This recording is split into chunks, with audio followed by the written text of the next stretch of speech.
한손 노트 54페이지에서 15번 키에서 세율의 특례, 이 세율의 특례에 대한 할 차례인데 전번 시간에서 14번 키에서 표준세율에 대한 내용도 문제에 잘 나온 쪽이니까 그 내용을 복습해 드리고 난 다음에 세율의 특례로 하겠습니다.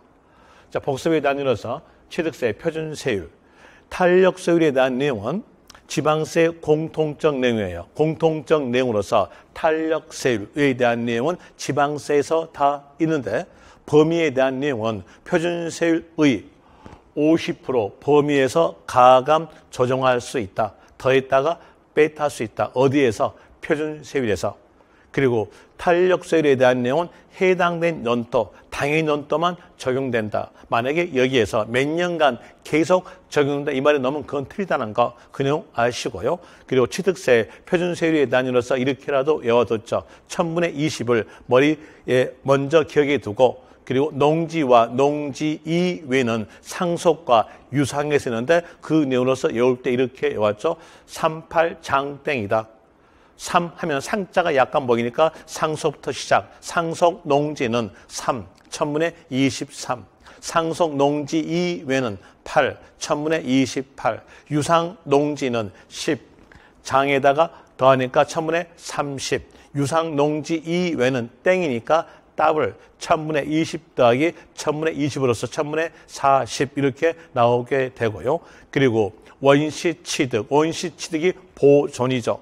보존에 대한 내용으로서 원시 취득은 중국 음식 이렇게 팔보채라고 외워있을 거예요. 팔보채 이렇게 외워두면 보존 8에다가 1000분의 20을 더하니까 1000분의 28 이렇게 나오게 될 것이고 증여 나왔으면 빨리 연산하는 거 광복절 8월 15일 증여 나왔으면서 비영리사업자 단어 있으면 8에다가 1000분의 20을 더하니까 1000분의 28로 될 것이고 증여 이렇게만 나왔다면 그때는 15에다가 1000분의 20을 더하니까 1000분의 35 3분 된다. 분할 나오면서 표준세율 물어본다면 3에다가 1000분의 20을 더하니까 1000분의 23. 그리고 유상 단어와 주택 단어가 둘 다 있다면 그때는 1, 3. 유곽이었으면 1, 1000분의 10. 9억 초과했으면 3, 1000분의 30 이렇게 외워뒀어요. 이 내용에 따라서 문제로서 또 봅시다. 취득세, 표준세율 옳은 것을 모두 고른 것. 물어본 것은 취득세, 표준세율 물어봤죠? 그리고 기억에서 상속 농지, 상속 농지니까 3, 1000분의 23 맞고요. 그리고 표준세율 물어보면서 분할 나왔죠? 분할 나왔으니까 3분 된다, 1000분의 23 맞고요. 원시 취득, 팔보채, 8에다가 1000분의 20 더하니까 1000분의 28 맞죠? 그리고 니을에서 비영리사업자, 상속 외 무상, 상속 외 무상이니까 증여. 비영리사업자 이 말이 있음으로써 8에다가 1000분의 20을 더하니까 1000분의 28 맞네요. 옳은 거 다 맞나요? 기억, 니은, 디귿, 니을이 옳게 된 내용이었었고요. 그리고 이제 15번 키, 세율의 특례 갑니다. 이 세율의 특례에 대한 이유로서 먼저 문제에서 어떻게 나오겠는가를 아셔야 돼요. 그래야 표준세율과 구별이 돼요. 표준세율을 물어보려면 문제가 표준세율은이라고 적어져요. 그래서 그 내용대로 표준세율에 대해서 문제를 푸시면 됩니다. 그리고 세율의 특례를 물어본 내용의 문제에서는 어떤 말이 있냐면 중과 기준세율 이 말이 있어요. 이제 문제가 중과 기준세율 이 말이 있다. 이 말이 있으면 이건 세율의 특례 문제다 하면서 중과 기준세율이 재산 증가에 관한 세율이에요. 그래서 선다 1, 3, 4, 5를 보고 재산 증가가 있냐 없냐 봐요. 재산 증가가 없다 하면 없는 거 빼면 돼요. 표준세율에서 중과 기준세율을 뺀다 이렇게 나오죠. 그리고 또 재산 증가만 있어요. 재산 증가만 있다 그러면은 여기에 대한 내용은 재산 증가세율만 적용시키면 돼요. 중과 기준세율을 적용한다 이렇게 나오게 되죠. 이 내용 알았으면 여러분들이 금방 기본서에 나와 있는 내용에 대해서 페이지로서 7페이지를 전부 다 암기하게 되는 겁니다. 한번 해볼까요? 여기에서 먼저 기업, 상속 올인으로서 1가구 1주택의 취득. 이는 국가정책장으로서 주거 안정기 위해서 재산의 증가를 보지 않습니다. 재산 증가를 보지 않으니까 재산 증가적 세율인 중과 기준세를 뺀 세율로 적용된다 이렇게 나오게 되는데 국가 정책에 관한 내용은 암기할 수밖에 없어요.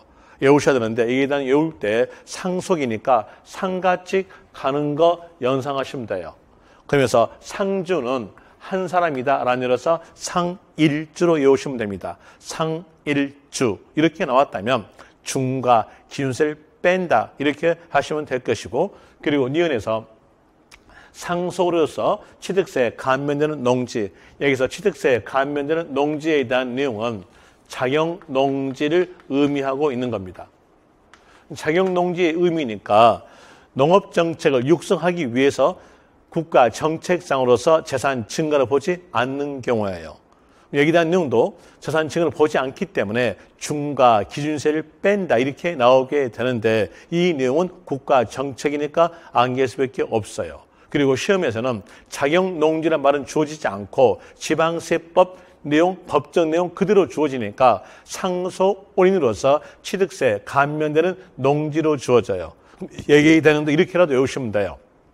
여기에서 취득세 감면되는 농지 이렇게 나오니까 여기에서 추에 대한 이로서 상추로 연상하세요. 상추 하면은 치가 약간 보이잖아요. 그래서 상추 하시면 되겠죠. 상일주 상추에 대한 내용은 빼는 거래다 이렇게 아시면 되고요. 그리고 분할에 대한 내용은 재산의 변화가 없죠. 재산 증가 없으니까 분할 나왔으면 세율의 특례 물어볼 때는 중과 기준세를 뺀 세율로 적용되는 경우로서 되는 것이고, 그리고 건축물의 이전되면 가액의 변동이 없죠. 그러면서 내 거다고 등기하는 거니까 재산 변화가 없음으로써 이에 대해서는 중과 기준세를 뺀다 이렇게 나오게 됩니다. 그리고 환매 나오면 이 뒤에서는 등기가 병행되는 매도자와 매수자 간의 부동산, 이 말들은 글자가 엄청나게 적었는데 다 맞게 적어져요. 맞게 적으니까 볼 필요 없고 요 환매라는 단어만 맨 처음부터 보시면 돼요. 여기 환자가 다시 환자, 매자가 구입할 매자, 다시 구입하게 되면 재산의 변화가 없죠. 그래서 맨 처음에 환매 이 단어 나왔다면 그 문장에 대한 내용은 끝에서 중과 기준세를 뺀 세율로 적용된다 이렇게 나오게 될 것이고요. 그리고 비읍에서 분할 나왔죠. 분할 나왔으니까 이 경우도 마찬가지로 재산의 변화가 없음으로써 뺀다라는 의미로서 해당되는 거래입니다. 그리고 2번에서 중과 기준세율, 중과 기준세율에 대한 내용은 재산의 증가가 이루어지는 거래예요. 재산 증가만 있는 거래다라는 의미로서 A번 개수 이렇게만 나왔다면 엘리베이터 설치니까 재산 증가만 나오죠. 개수는 중과 기준세율. 그런데 개수 나오고 뒤에가 면적 증가 이렇게 연결됐어요. 연결됐다. 그럼 여기에 대한 이런 내용이죠. 여기서 엘리베이터를 건물 안에 설치하지 않고 건물 밖에 설치했어요. 그랬으면 여기에서 재산 증가 이루어지고 내 거다고 등기한다는 얘기예요. 재산 증가와 소유권 등기가 같이 이루어지니까 개수 나오면서 면적 증가 이렇게 나온다면 그때에 대한 내용은 중축에 관한 내용의 표준세율입니다. 중축의 표준세율이니까 중축에 대한 내용의 표준세율은 원시 취득에 대한 내용으로서 1000분의 28 적용돼요. 여기에 대한 내용 꼭 기억하세요. 개수, 면적 증가 이 말이 있으면 원시 취득, 중축도 원시 취득으로서 세율은 1000분의 28이라는 거 아시고 개수만 나왔으면 그때는 중과 기준 세율 1000분의 20이다라는 의미로서 구별하시면 되고요. 토지 지목 변경, 요 토지 지목 변경 요 단어 안에는 소유권 등기가 되어 있다는 의미가 들어있어요. 그러면 가액의 증가가 이루어짐으로써 재산 증가만 나오니까 여기도 마찬가지로서 중과 기준세율, 과점 주주의 주식 취득에 대한 내용으로서 과점 주주의 주식에 대해서는 등기와 관련 없는 물건이에요. 주식 취득했으니까 재산 증가만 나타남으로써 중과 기준세율 됩니다. 그리고 문장에서 무덤 나온다고 했지? 아니면 묘지 이렇게 나왔다면 여기에 대한 내용은 내 거다고 등기하지 않음으로써 재산 증가만 나타나니까 중과 기준세율 되고요. 그리고 존속기간 1년 초과한 임시에 대한 내용은 대표적 내용으로서 컨테이너 박스를 말합니다. 컨테이너 박스 취득했으면 컨테이너 박스란 재산이 증가되고 내 거다고 등기하지 않을 거니까 여기에 대한 내용은 중과 기준세율 됩니다. 조심하실 점. 존속기간 1년 초과하지 아니한 임시 나왔으면 아니니까 이때는요. 비과세. 초과한 임시 나왔으면 재산 증가만 있음으로써 과세인데 세율은 중과 기준세율로 이렇게 나오게 될 것이고 그리고 소유권 보전 등기 후 건축물의 취득 등기했죠.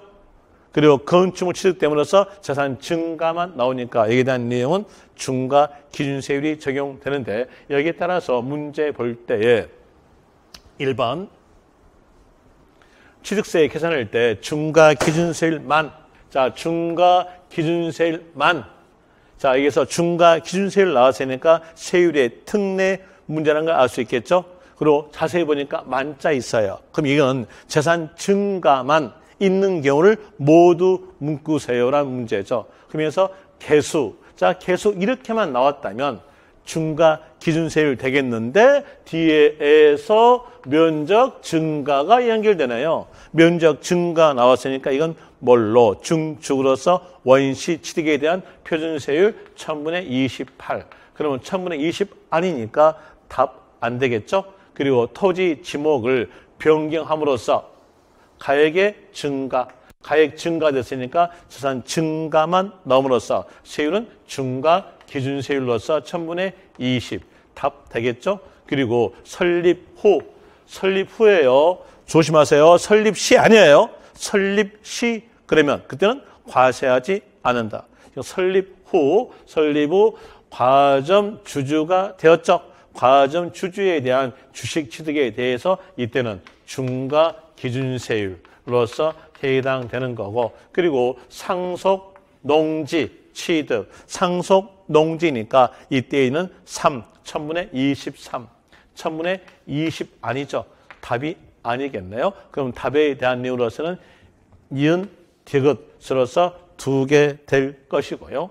그리고 2번 갑시다. 2번에서 지방세법상 취득세 표준세율에서 중과 기준세율 뭐 나왔어요? 문제가 중과 기준세율 이만 나왔으니까 이 내용의 문제는 세율의 특례 문제다고 알고 상세히 보니까 뺀다겠어요. 재산 증가가 없으니까 빼겠죠. 재산 증가가 없는 거래를 모두 묶어보세요. 이런 내용의 문제였어요. 그러면서 기억에가 환매. 자, 환매 나오면 뒤에서는 병행하는 부동산 매매로서 이 내용은 맡겨주니까 아예 보지 마세요. 보지 말고 환매라는 단어 보시면 돼. 환자가 다시 환, 매자가 구입할 매. 다시 구입하게 되면 재산의 변화가 없는 거죠. 없으니까 중과 기준을 뺀다에 해당되는 거래로서 답 될 것이고 존속기간 1년 초과한 임시는요. 재산 증가만 나온 거니까 중과 기준세율 1000분의 20. 답 아니죠. 그리고 디귿에서 이혼 시 재산 분할 나왔죠. 분할 나왔으니까 여기는 재산 변화가 없음으로써 빼는 거래고요. 그리고 니을에서 등기, 등본상에 본인 지분을 초과하지 않은 그랬으니까 초과 글자 없죠.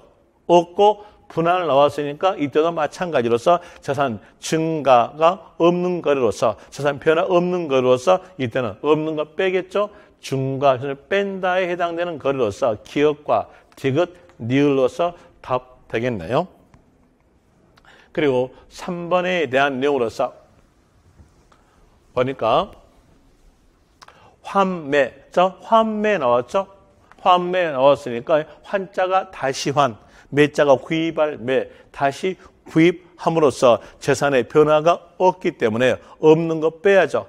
그래서 이제 뒤에 쭉 가보니까 중과 기준을 합한다가 아니라 뺀다 가야죠. 표준세율에서 중과 기준을 뺀 세율로 이렇게 나와줘야 맞겠죠. 그래서 3번 틀렸고요. 4번도 지문 길죠. 지문 기니까 빨리 단어 찾기 하셔야죠. 건축물을 건축에 시설하는 경우로서 그 건축물에 대해서 등록면허세 표준세율인 소유권 보존 등기 또는 이전 등기에 대한 등록면허세 납세율 성립한 후, 자 등기한 후 취득세 신고 납부에 따른 취득 시기가 돌아가는 건축물의 취득은 자 등기 후 건축물 취득 이렇으니까 재산 증가만 나오죠. 등기했고요. 그럼으로써 이때에 대한 내용으로서는 중과 기준세율 적용되는 건데 여기에 대한 중과 하반세율 다 틀렸죠. 하반기 아니라 중과 기준세율만 적용된다 이렇게 나와야 되는 것이죠. 이렇게 해서 세율의 특례에 대한 걸 마치고요. 그리고 16번 키에 대해서 중과세율로 보겠는데 이 중과세율에 대한 내용은 문제가 자주 보이지 않으나 혹시 모르니까 여기에 대해서 설명드리겠습니다. 16번 키에 대한 내용은 다음 시간에 설명드릴게요.